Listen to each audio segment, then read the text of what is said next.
Hi, everybody, and welcome to the Fast Leadership Podcast with Arnaud and Gordon, where we look to take the rocket science out of leadership and make it accessible to everybody. I got a question from a viewer for today's episode that I wanted to address.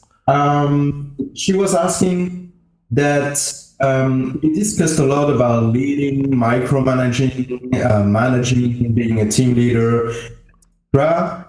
But I'm not really clear about the difference between leader and manager. What's the difference between leading and managing?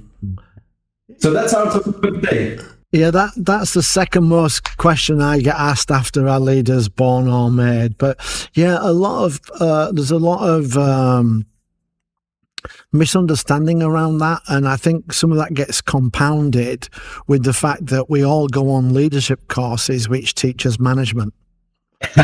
And it kind of reinforces what management, that misunderstanding of what leadership and management is. And also as well, there seems to be confusion as to between the role a leader and a manager.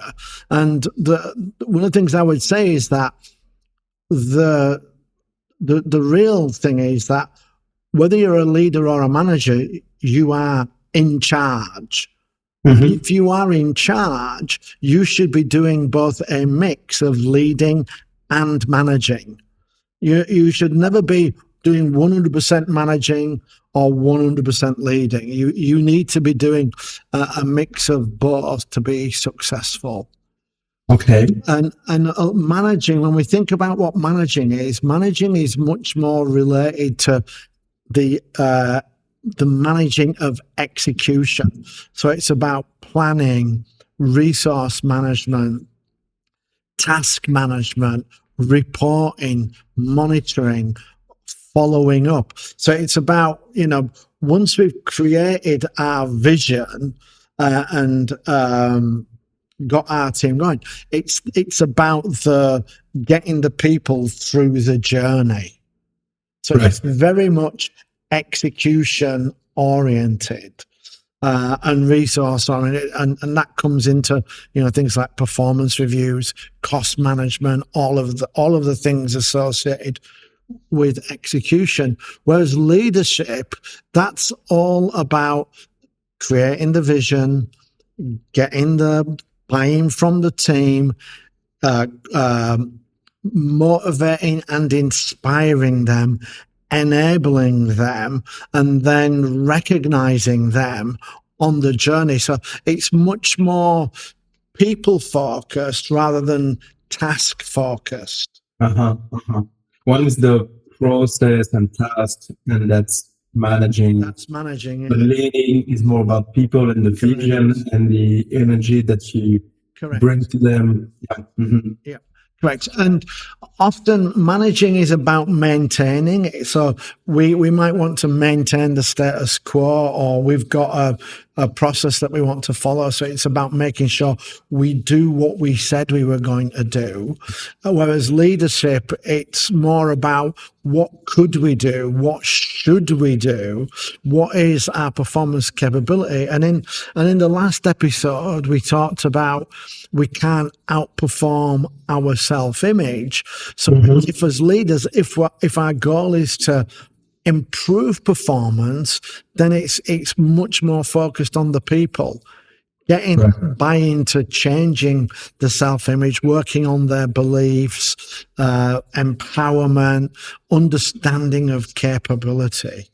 So it's much more people focused, whereas management is much more task focused. I want to ask you, what's a manager without leading qualities, and what's a leader without managing qualities? So does that work?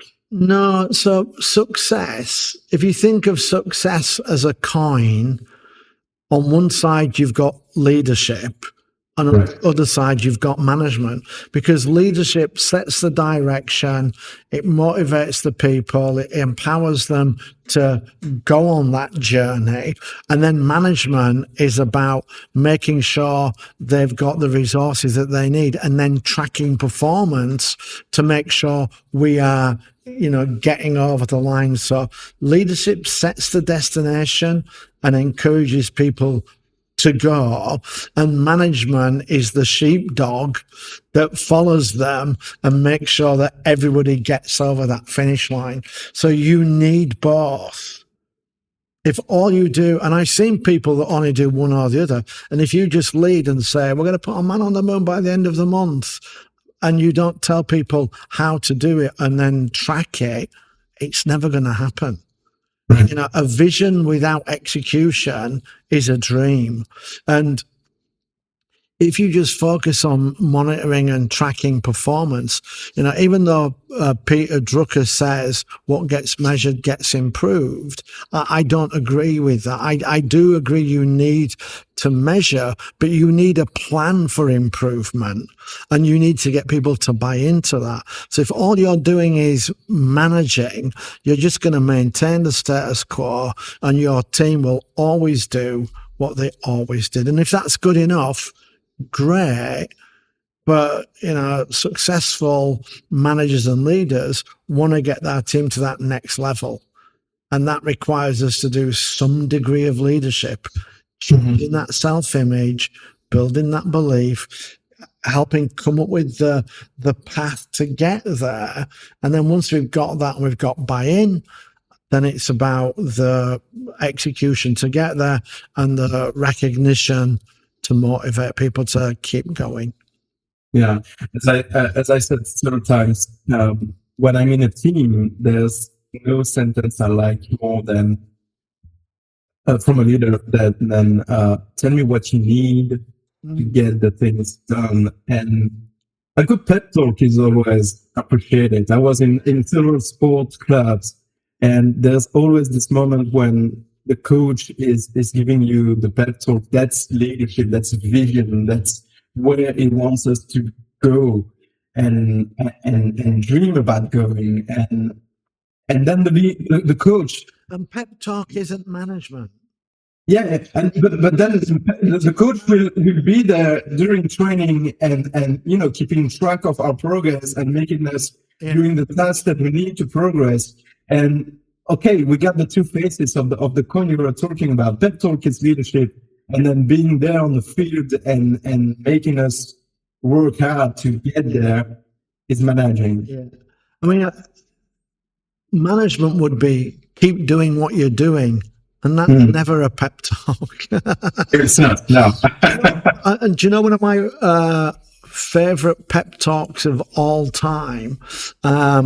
And it's been translated from a different language, so the accuracy of it is questionable. But one of my favorite pep talk comes allegedly from Alexander the Great at the Battle of Guatemala, where his troops were outnumbered 10-1. It was like 1,000,000 versus 100,000, something like that. Well, for him, it's like a Tuesday, right? Yeah. But he said to them, his pep talk was, if you're fighting a bear, you've got to stab it in the heart before it gets its arms around you. Right. He gave them a vision of, this is how we win this. We stab them, we stab them in the heart before they can surround us. And they did go on and win that. And for me, that's what leadership is. It's about showing people how we can do it, how we can get to that next level, creating that belief. And then management is about making sure that we've got enough shields, enough spears, that everybody turns up on time, that we've got, food to eat before we go, and then making sure that when we shout charge, everybody charges. Yeah, that's a great image. There's another one I use a lot as well, and it comes from the Roman army. A little bit of military for everybody today. And in the Roman army, when you had a century of men, you had the centurion, and the centurion stands at the front left corner, and he leads the way. His second in command, called the optio, he stands at the back on the back right corner with a sword out, So the leader goes and the Optimo stands behind everybody, prodding them forward with a sword. So, Centurion leads, the Optio manages, making sure that people are following that journey. And as leaders, we've got to do both. So sometimes we have to set the journey and then, like a sheepdog, come round and round people up and keep making sure they're moving forward. And I like to give a word of caution. We're not saying that your team should be diminished by that, or that you should be that your ego should run into play with that. You're not the best in the team because you're doing your job. Yeah. Your team players are doing their jobs, and their job is not to manage or lead. And you know better than them. And if you're the best in the room, we've discussed that in another episode of the Past Leadership Show, then you have a problem. You should definitely keep yourself very humble about your position. It's not because you're doing that very important task to lead and manage that somehow magically you are better than your team players. And if you're the best at what you're trying to do, it's not your role to go out and perform spectacularly. It's your role to make every single person better. Because if you've got a team of 20 and you improve all of their performance by 10%, that will outperform anything you can do, because you've now just got a 200% improvement. And one other thing I would just add is that there's you see it a lot of time as manager good, manager bad, leadership good. There is nothing negative about management. Management is absolutely needed for us to achieve success. And as I said, they're two different sides of the same coin. One sets the direction, motivates and encourages. The other is about the planning, the execution and the follow-up. And we need both of those things. So don't think as management as bad, leadership as good. Just remember that there are bad managers who can't do either, or they do both badly. But maybe they don't listen to us. So that's why. Yeah, we very often see that even on LinkedIn and social networks that managing bad, leadership is like leading the way. Grail, you're brilliant. Lead, If you inspire teams will do everything right by themselves. Well, no. They do need some structure. They do need everyday help during the tasks. And they will, and there will be problems that a manager can and must deal with.